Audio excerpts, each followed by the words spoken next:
They handed me a pen before the dirt had even dried on his grave. That is not a metaphor, that is exactly what happened. We had just come back from the cemetery. My coat still smelled like wet earth and chrysanthemums, and my brother-in-law, Gerald, was already standing at my kitchen table with a folder. A manila folder, the kind you buy in bulk from an office supply store, nothing fancy, just papers inside a folder and a pen being offered to a woman who hadn't slept in 4 days. I did not take the pen. My name is Dorothy Ellen Marsh. I go by Dot. I am 64 years old, and for 38 of those years, I was married to a man named Robert Allen Marsh, Bobby. Everyone called him Bobby. Bobby was a quiet man. He liked his coffee black and his evenings on the back porch. He loved baseball, not passionately, not loudly, just steadily, the way he loved most things. He would sit with the radio on and a glass of sweet tea, and he would listen to the game with the lights low, and sometimes I would sit beside him and not say a word, and that was enough for both of us.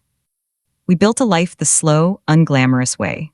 Bobby worked for the county roads department for 31 years. I worked part-time at the public library until our youngest, Clara, finished high school, and then I went back full-time. We were not rich people. We were not people who talked about money at the dinner table or argued about vacations we couldn't afford. We lived within what we had, and what we had was enough. We bought our house in 1989, a 2-story colonial on Elm Branch Road.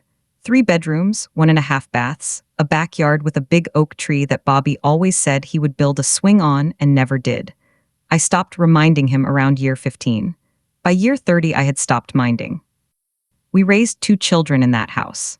Our son, Michael, who lives in Denver now with his wife and their 2 boys, and Clara, our daughter, who lives 40 minutes away and visited regularly, who I thought I knew. Bobby was diagnosed with congestive heart failure in the spring of our 35th year of marriage. He managed it for 3 years. Medications, appointments, the slow negotiation between a man and his body over how much longer they can carry each other. He handled it the way he handled everything, quietly, without complaint, with a kind of stubborn dignity that I both loved and occasionally found maddening. He passed on a Tuesday morning in October.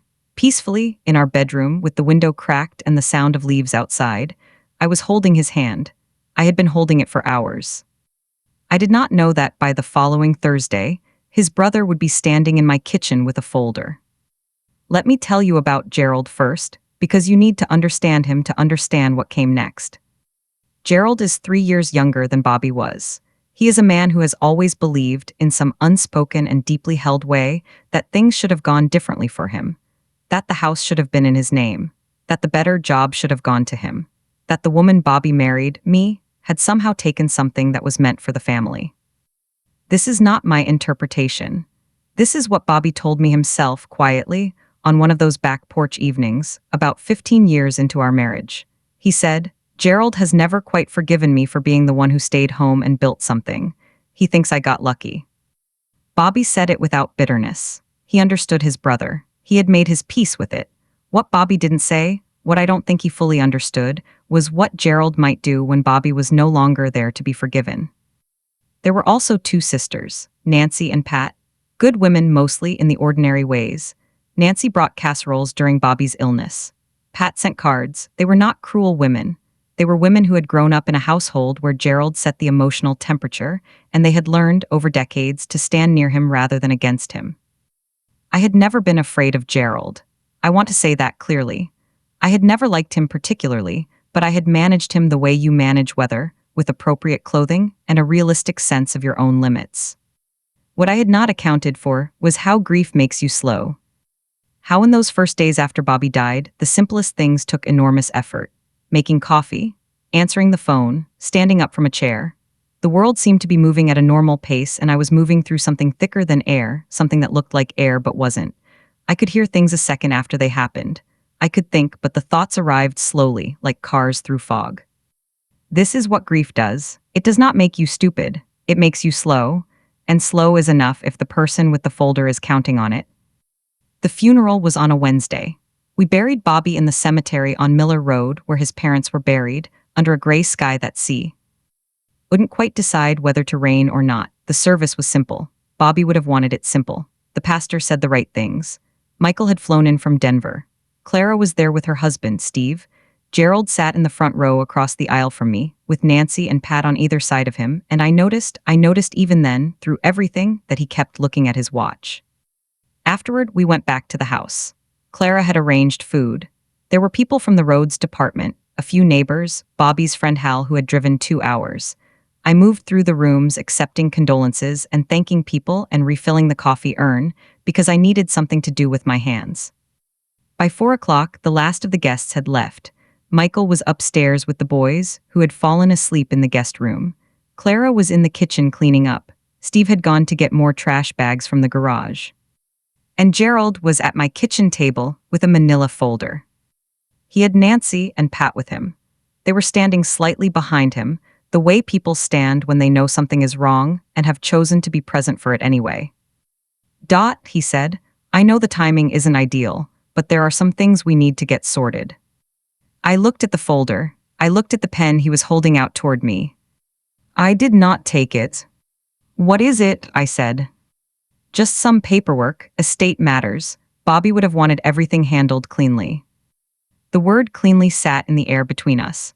I noticed it the way you notice a word that doesn't quite belong in a sentence. "Let me see it," I said. Gerald's expression didn't change. He opened the folder and slid it across the table toward me. "It's straightforward," he said. "Just a transfer agreement for the house." I sat down.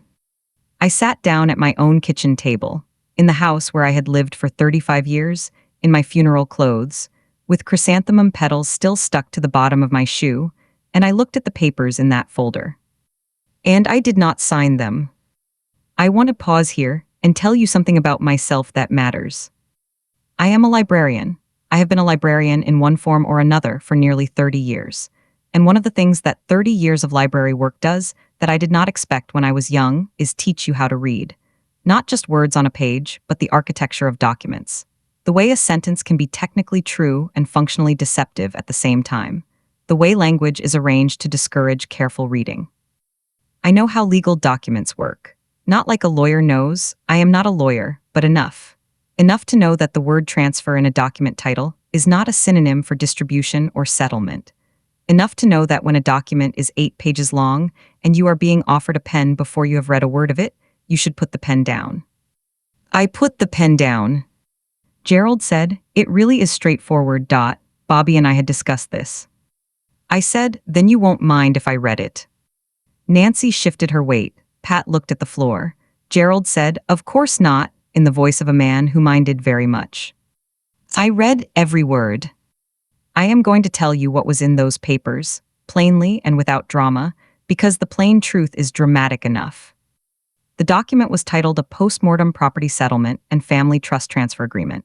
In the first 3 pages, it was mostly definitions and procedural language, the kind of language that feels official and routine and is designed to make your eyes slide forward. It defined the property at Elm Branch Road. It referenced Bobby's estate. It used phrases like equitable distribution and family legacy preservation in ways that sounded reasonable and meant nothing specific yet. On page 4, the language changed. On page 4, there was a clause buried in a paragraph about administrative transition that would have transferred my right of survivorship in the house. Not the house itself, not immediately. Just my right to make decisions about it independently. The clause would have placed the property under a family trust, the trust being administered by Gerald. On page 5, there was a clause about my residential continuance, which sounds like it was protecting my right to stay in my home. And it was, technically. It gave me the right to reside in the house for up to 36 months following the date of signing. 36 months.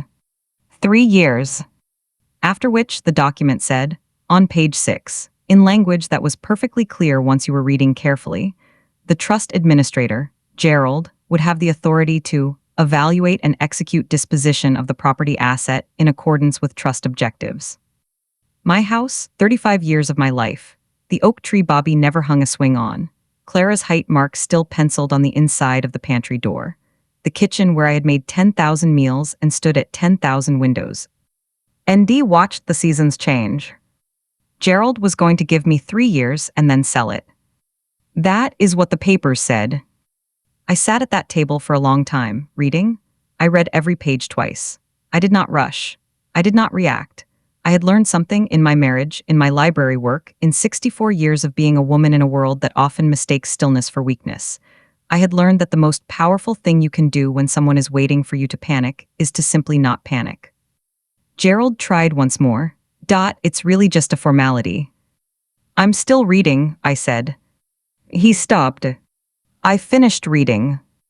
Then I closed the folder, and I pushed it back across the table toward him, and I said, very quietly, no. Just that no. Gerald blinked. I think you may have misunderstood. I didn't misunderstand, I said. I understood exactly. Nancy said softly, Bobby would have wanted the family too. Bobby and I own this house together, I said. In both our names, we have for 35 years. When Bobby died, it passed to me. That is what the deed says. That is what the law says. What this document says is something different, and I will not be signing it. The kitchen was very quiet. I stood up from the table. I went to the counter and I poured myself a glass of water, and I drank half of it, looking out the window at the backyard, at the oak tree, at the sky that had finally made up its mind and was just barely beginning to rain. Then I turned around. I think, I said, that you should go. Gerald did not go quietly. I will not pretend he did. There was a conversation. I will not call it an argument because I did not raise my voice, in which he said things about Bobby's wishes and family loyalty and my financial situation that were designed to frighten me. He said I didn't understand what it took to maintain a property alone. He said Bobby had worried about me. He said the house was too big for one person. Each of these things had a grain of something true in it, which is what made them effective as tools of pressure. The house was big. I was alone now. My financial situation was something I was still taking stock of. But I noticed something in the way he said these things. He was not worried about me. A man worried about a woman does not bring paperwork to her kitchen 4 days after her husband's funeral. A man worried about a woman sits down and asks how she is and means it. Gerald had never once asked me how I was and meant it. I understand, I said, when he had finished talking, that you are concerned. I will take some time and speak with an attorney. If there is something that needs to be addressed in Bobby's estate, we can address it through proper channels. That's not necessary. Gerald, I said his name the way I used to say my children's names when they had pushed past a line. Flat, final, not angry, just done. I said no, you should go. He went. Nancy and Pat followed him, Nancy pausing at the door to touch my arm and say she was sorry. I believed she was. I believed she was sorry for many things, and that the sorry was genuine, and that it would not change what she had been part of. I closed the door.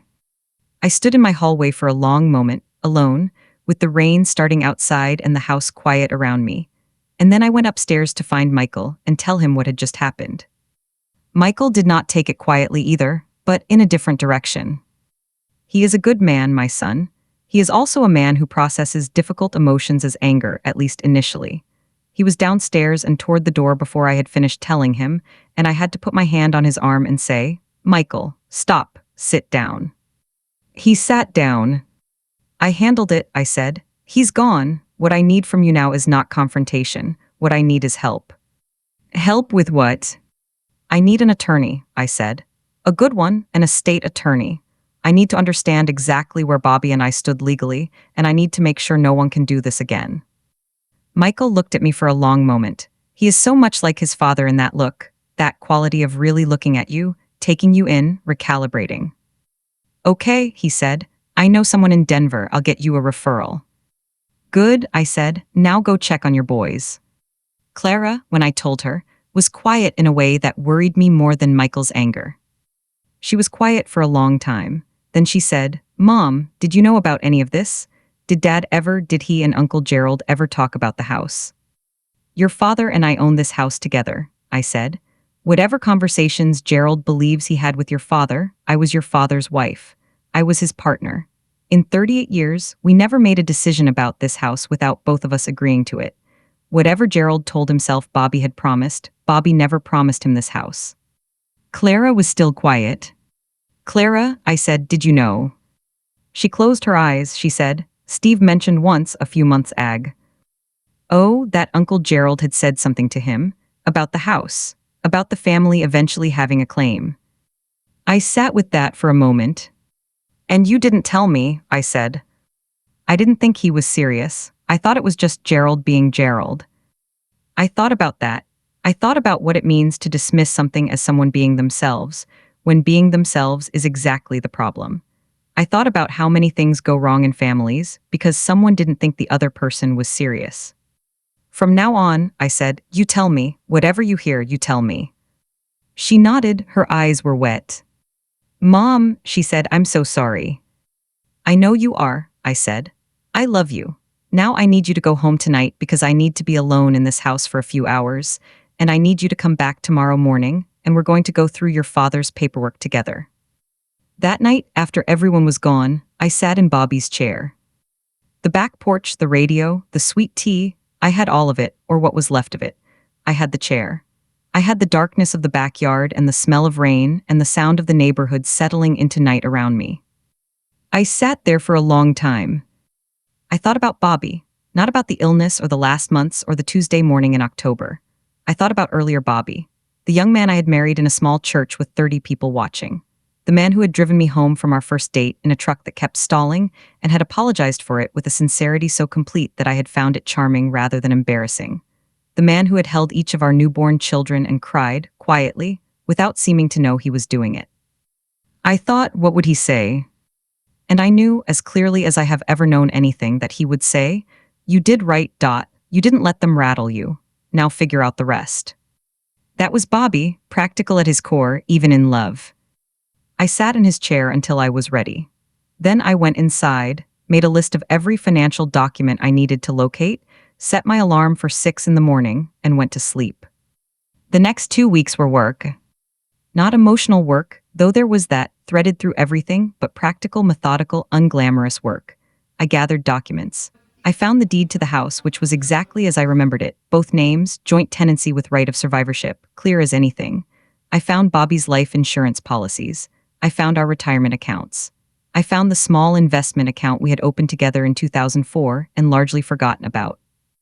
I found a safety deposit box key in the back of Bobby's nightstand drawer that I hadn't known about, and which turned out to contain a handwritten note from Bobby addressed to me. I will not tell you everything the note said, because some of it was private in the way that 38 years of marriage makes things private, between two people only. But I will tell you that in the note, Bobby wrote, if Gerald makes trouble, and I think he might because I know my brother, don't let him make you feel like you owe him anything. The house is yours. Everything is yours. You earned it, same as me. Don't let anyone tell you different. He had written it 2 years ago. He had known. I held that note for a very long time, sitting on the edge of our bed in the morning light. Then I folded it carefully and put it back in the envelope and kept it. I met with the attorney, a woman named Irene Chen, referred by Michael's contact, who turned out to be sharp as a blade and about as patient with nonsense as I was, and she confirmed everything I had understood about my legal standing. Your right of survivorship is ironclad, she said. There is no mechanism by which they could have enforced that document, even if you had signed it under duress, which you didn't, but regardless, you are the sole owner of that property. Could they try anything else? I asked. They could try to challenge the will, she said, but there's nothing to challenge. Bobby's will is straightforward. There are no unusual provisions, no ambiguous language. The estate flows to you, period. What about the claim that Bobby had discussed the house with Gerald? Irene looked at me over her glasses. Verbal representations made outside of a legal document are not enforceable. Whatever Gerald believes Bobby told him, it has no legal weight. I exhaled. There's one more thing I'd like to do, I said. Not legal, personal, but I'd like your advice. I told her what I had in mind. She smiled. I like it, she said. I called a family meeting. I know, it sounds like a scene from a movie. The widow calls a family meeting. Things are said, tears are shed. But I want you to understand that it was not like that, or not quite. It was quieter than that. It was a Tuesday evening, 3 weeks after the funeral, and I invited Gerald and Nancy and Pat to come to my house for dinner. I made a real dinner. I made this pot roast that Bobby loved, with the carrots and the small onions, and I made biscuits from scratch, and I set the table properly with the good dishes. Not because I wanted to impress them. Because this was my house and these were my dishes, and I was going to behave with exactly the kind of dignity I intended to maintain for the rest of my life. They arrived together, which I had expected. Gerald had a look on his face that I recognized, the carefully arranged neutrality of a man who expects to resume a negotiation and has prepared his opening. I served dinner before I said anything of substance. I am a woman who was raised to feed people before she confronts them, not as appeasement, as a reminder of what civilization looks like. When the dishes were cleared and we were sitting with coffee, I folded my hands on the table and I said, I want to talk about the paperwork Gerald brought on the day of Bobby's funeral. The temperature in the room changed. Nancy looked at her coffee cup. Pat sat very still. Gerald said, I think there was a misunderstanding. There wasn't, I said. I read it carefully, I understood it. And I want you to know that I have since spoken with an estate attorney, and I fully understand my legal standing. I want to be clear about that, not to threaten anyone, but because I think it's important that we are all operating with accurate information. I paused. What I want to say tonight, I continued, is not about legal matters. The legal matters are settled. What I want to say is this: Bobby was your brother, he was your family. And for 38 years, I was part of that family too. I never once tried to take Bobby away from you. I never interfered in his relationships with any of you.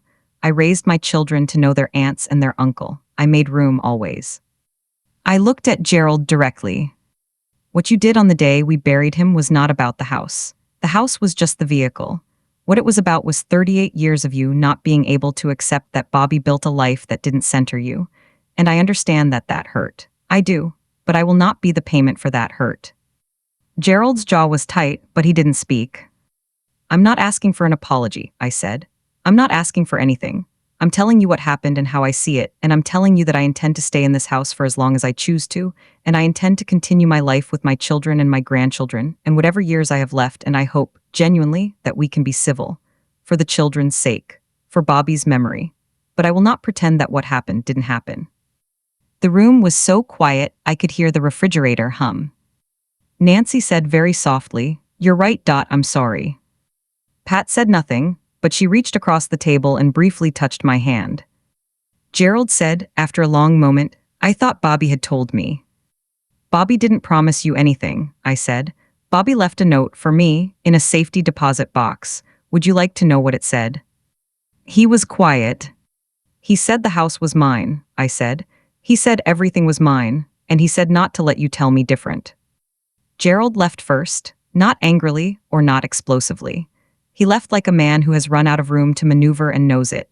He thanked me for dinner, which I found almost funny in its absurdity, and he walked out. Nancy stayed to help me clear the coffee cups. She said in the kitchen with her back to me, I knew it wasn't right. What he wanted to do, I should have said something. Yes, I said, you should have. She nodded. She finished drying a cup and set it down and said, Bobby was lucky to have you. I said, I was lucky too. And I meant it completely, even in grief, even in everything. That was 8 months ago. I am sitting now at the same kitchen table where Gerald set down his manila folder, and it is morning, and the light is coming in through the window over the sink the way it always has, turning the room gold for about 40 minutes before it moves on. I have learned to be at the table for those 40 minutes. It is a small thing, but it is mine. The house is quiet. It is quiet in the way it will be quiet now, permanently, and I am still learning what that means. Some mornings the quiet is peaceful. Some mornings it has weight to it, a pressure you feel behind the eyes. I try not to rush through either kind.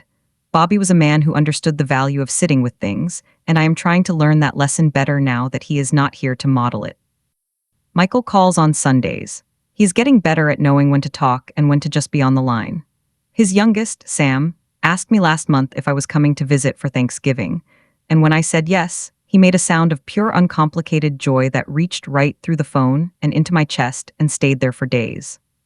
Clara comes over Tuesdays. We have developed a rhythm. She brings lunch, always. Something from the bakery on 5th, always with the chocolate rougelach that I pretend I don't need and then eat all of anyway, and we sit at the same table and talk. Real talk, the kind that takes some courage. We are rebuilding something, she and I, not the same thing we had before, because you cannot go back through something like this and come out the other side unchanged. Something better, maybe, more honest, more awake. Gerald and I are not close, we were never close.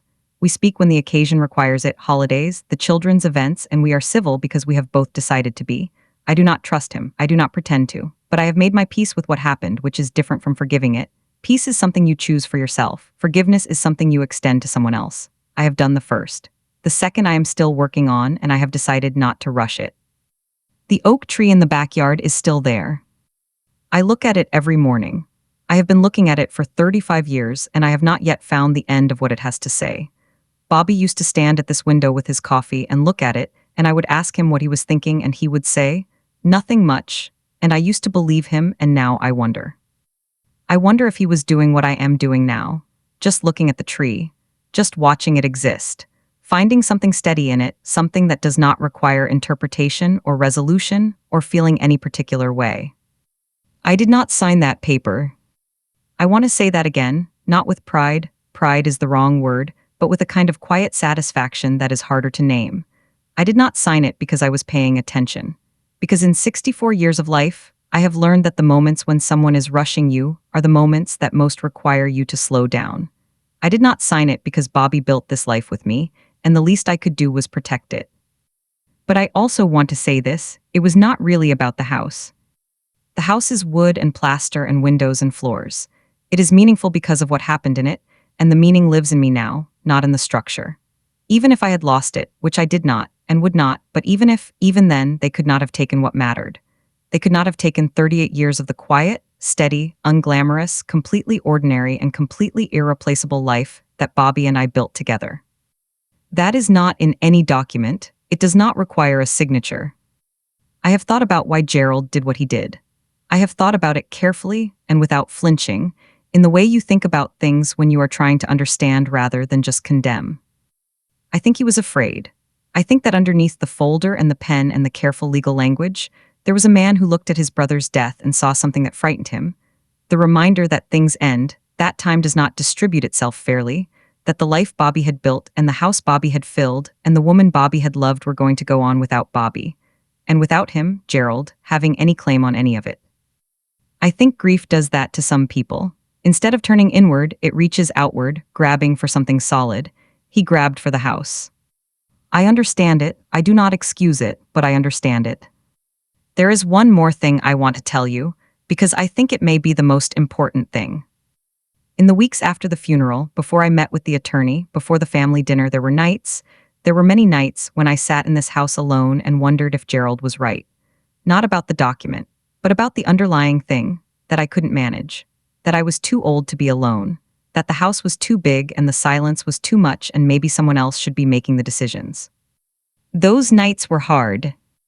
And I want to be honest about that because I think women of my age and my generation are sometimes told, by the world, by family, by the small accumulated message of 1,000 small moments, that a certain point has passed, that the baton should be handed off, that independence is something for younger people with more energy and better eyesight. I do not believe that. I do not believe that grief makes you incompetent. I do not believe that age makes you pliable.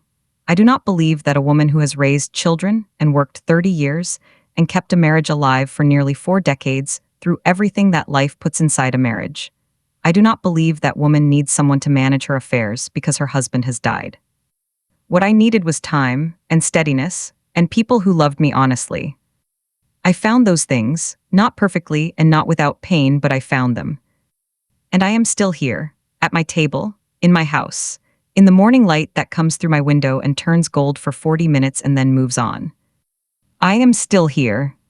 And if you are reading this and you know someone who is where I was, just buried someone, still wearing the grief like a coat you can't take off, surrounded by people who may or may not want what's best for you, I want to say this. Read the fine print. Not just in documents, in everything. In the way people talk to you, in the timing of their requests, in the gap between what someone says they want and what the paperwork actually says. Read it slowly. Read it twice. Ask questions. Call an attorney if you need to. Call your children. Call a friend. Do not let anyone rush you through the most important decisions of your life. And if someone offers you a pen before the dirt is dry on your person's grave, set the pen down. Set it down, take a breath, and read every word. You have time. You have more time and more strength than they are counting on. Use it. Bobby left me a note in a safety deposit box. He left me a deed with both our names on it. He left me children who call on Sundays and bring chocolate rougelach on Tuesdays. He left me an oak tree I have been looking at for 35 years. He left me enough. More than enough. And I am going to spend whatever years I have left not just surviving what I have been given, but actually living inside it, fully, with both eyes open. That is what he would have wanted. That is what I want too. If this story felt like something you needed to hear, share it with someone who needs it more. There are women sitting at kitchen tables right now who are being handed pens and being told to hurry. Help them slow down.